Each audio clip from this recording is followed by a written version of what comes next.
Mastercast. I'm Lucas Marino. I help other nonfiction authors create courses from their books. Hello, Honore. How are you doing? I'm fantastic, Lucas, and I'm Honore Quarter, and I help aspiring authors create revenue-generating business assets in the form of a book. Nice. That's an important distinction. Yes. Yes.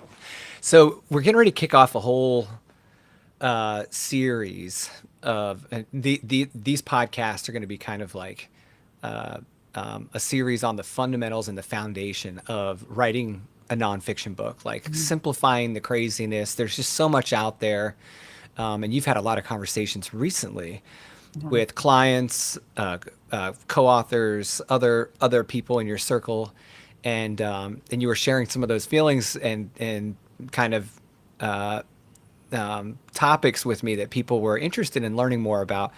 And yeah, I think it's a fascinating dive into kind of like the basics of a nonfiction book, and who better to do it than Honore Quarter? Well, thank you. Thank you for that. I do have the same conversation. It's like Groundhog Day, and I find myself thinking, did I just say this to this person? No, this is a new person. I've never talked to them before, so I haven't said this. But generally what happens is people will reach out to me because they have read Write Your First Nonfiction Book or You Must Write a Book, and they want to know how I could help them with their book. Like, what would my role be? And there are three main things that they say. I already have my title. I'm 80% of the way done with the book.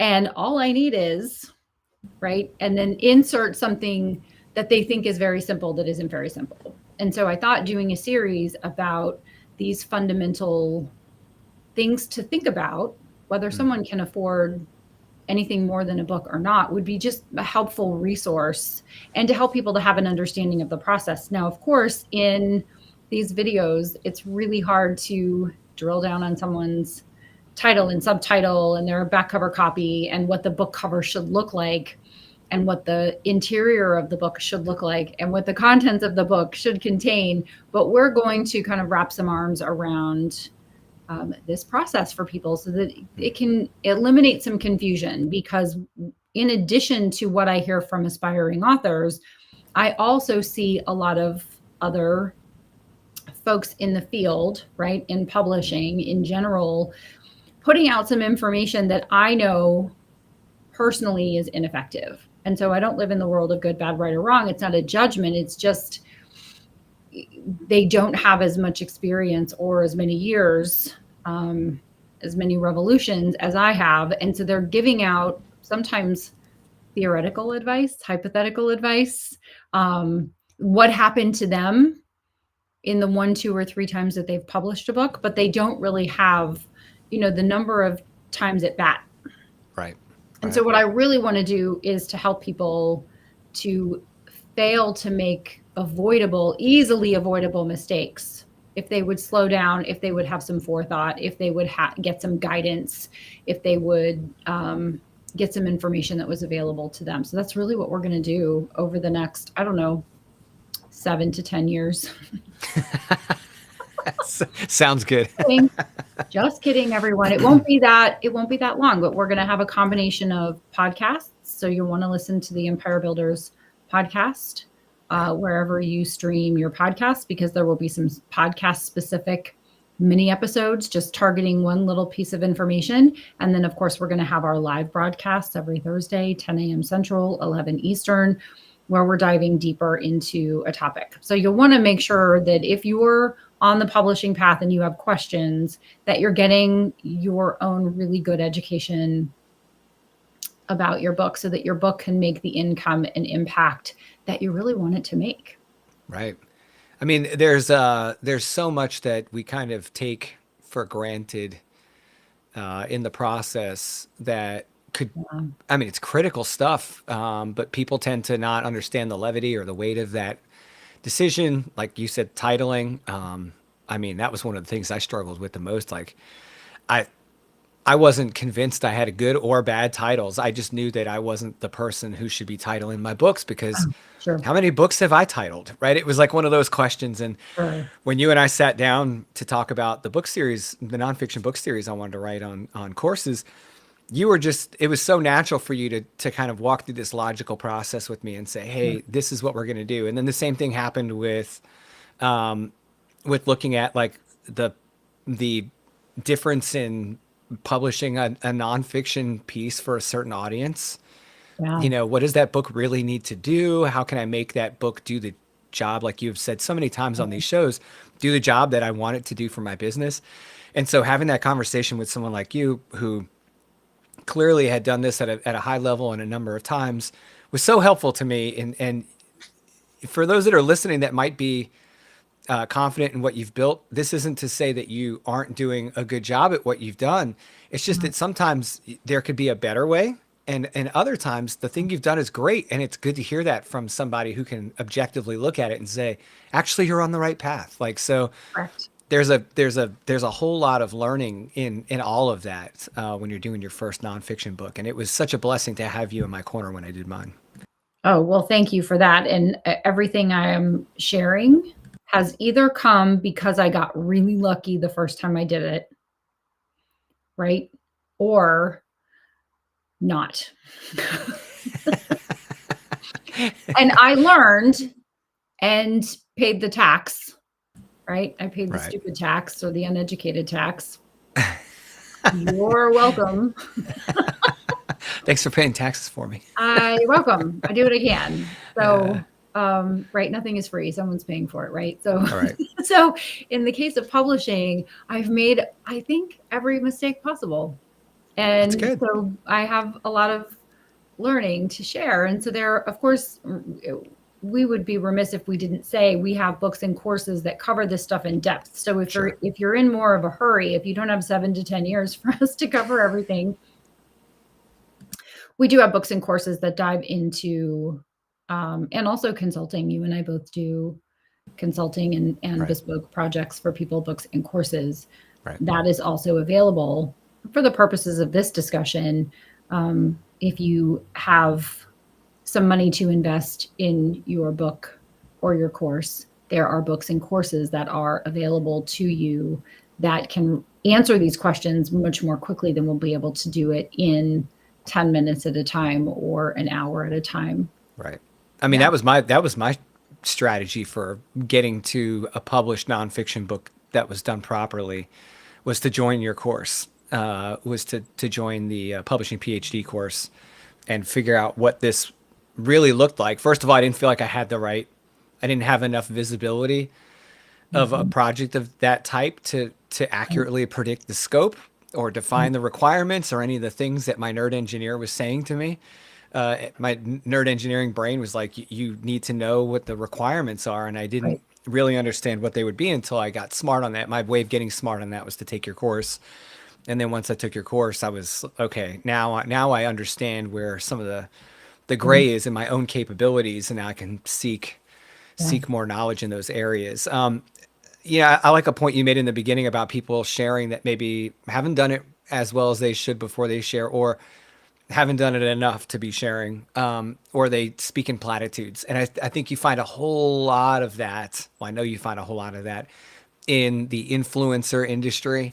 And unfortunately, that's where a lot of people are getting their information from, is from these voices on social media that are absolutely geared toward marketing a product that they want to push, but they don't have the experience to actually be serving other people in that capacity.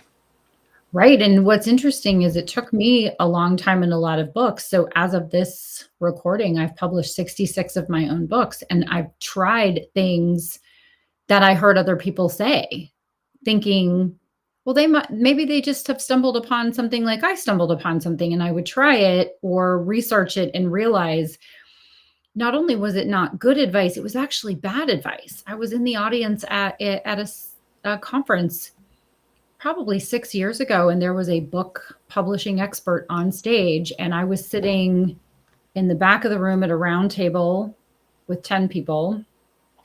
And interestingly, that was the very place that Kent Sanders found my book on a table and read it. And that's how we got connected. Oh, nevertheless, awesome. There was the advice from the stage that was given was, you can outline your book and write your book in a weekend and have it published within 30 days, and it can make you millions of dollars, direct quote. And I did not on purpose do this. You didn't gasp out loud? I did, but not on purpose. Oh. And so everyone at my table turned and looked at me, and then they looked at the stack of books that I had in front of me, and it was like 1 or 2 titles of maybe 20 of my titles. So I had this big stack that I had brought to put on the table, the giveaway table. So the host of the conference had said, bring your books for people to like come leave a book, take a book kind of thing.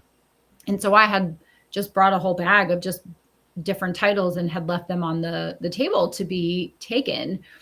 And I hadn't gotten to the table to put my books on there yet. So I made this noise and then was, of course, very embarrassed because I don't ever want to contradict someone or call anyone out.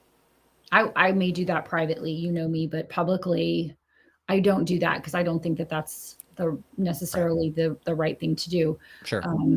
But I had a couple of people turn to me. And so after that was done and there was a break, they were like, what was that? What was that noise you made? What were you doing? And I just said, I think for a book to be everything that it can be, it takes longer than a weekend to write it and longer than a month to publish it. And that's all I said. That's the understatement of the century.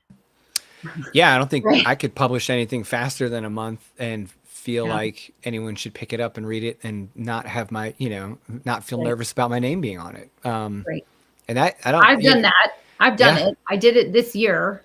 My 65th book I did in 2 weeks. It's a 5,000 word book that was already half written and published prior. So I brought it up to speed and put it through the paces as quickly as I could with a great team to make sure that it was really well done.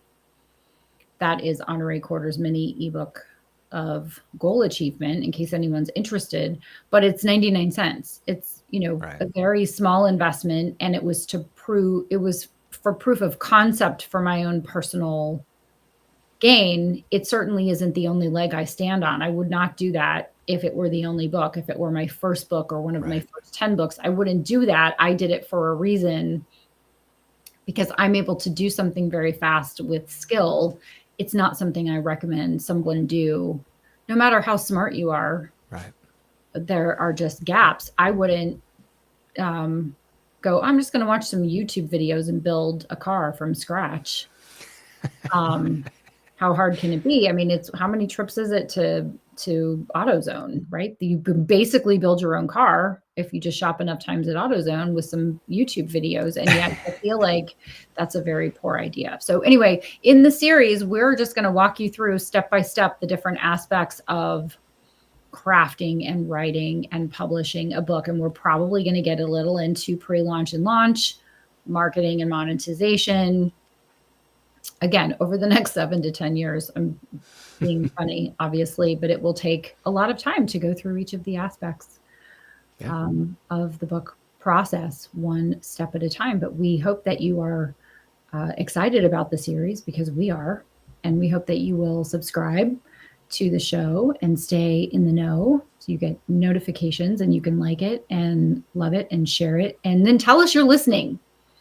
Yes. So often I talked to someone yesterday and he says, "Oh, I've been a fan of yours for about 8 years. This is the first time he's ever connected with me."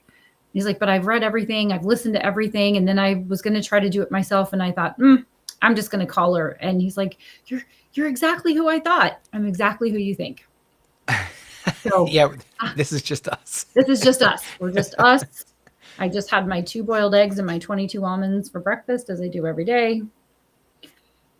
There it is. Yeah. So we hope you're excited about the series. We hope you'll stick around and maybe even join us for a course or more at some point. That's right. And for those that are interested, our first live stream topic is going to be picking the perfect title, which is never the first step in a book, but it is a very important thing that we get a lot of questions about. So we're going to kind of talk about that in the beginning and how much that can frame the thing you're actually working on. So if you haven't had a chance to watch that live stream live when it goes live here in, 15 minutes or so, then Yeah, check it you're out right listening here. to this after the fact, but we're recording it before the fact in case you Yeah. haven't figured out that our timeline is jabberwonky. That's right. Yeah. So if you're not a part of our live audience, then you should be able to see or listen to that podcast episode next on your podcast player of choice. All right, guys. Well, thank you so much for tuning in, and we'll enjoy talking with you guys during the series. Make sure you're interacting with us.